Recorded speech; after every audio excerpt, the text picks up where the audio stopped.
Episode 4, When the Sea Crossed the River's Wars, usually end at borders. This one did not.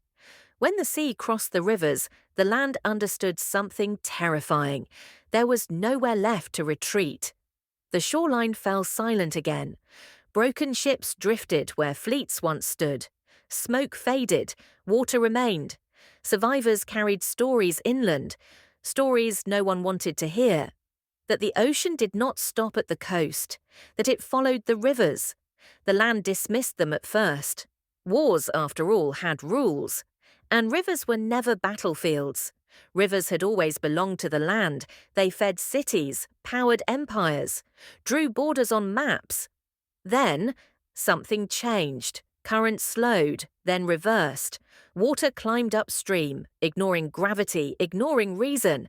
Floodplains expanded overnight. Stone walls darkened with moisture, wells filled with salt. The land watched in disbelief as rivers remembered where they once flowed. Armies were useless here. There were no walls to defend, no enemies to confront. Cities flooded far from any shore. Markets closed, roads vanished beneath shallow water. The land searched for something to fight.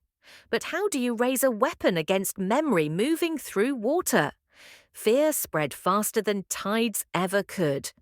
Beneath converging currents, the Ocean King waited. This war was never about punishment. He remembered a time before borders, before names, before land decided it could grow forever.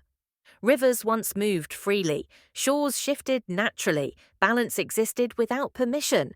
The Ocean King did not seek dominion, he sought restoration, and restoration always feels like destruction to those who benefit from imbalance. For the first time in its history, the land stopped expanding. Cities retreated, borders dissolved. Kings lost authority not to the sea, but to reality. The land realized its greatest enemy was never the ocean. It was the belief that growth had no consequence.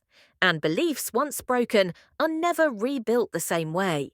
Water reshaped the world quietly. Rivers widened into living boundaries. Coastlines moved inland, not in violence, but in permanence. Then the sea stopped, exactly where balance returned.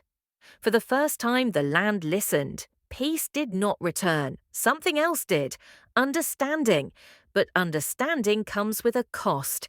Because once balance is restored, one final question remains. Can land and sea ever coexist again? Or was this war only the beginning of something greater? Stories like this do not belong to one world. They return whenever we remember them. Short pause. If this journey stayed with you, continue it with us. Subscribe to Mythic Journeys, stories that remember the world.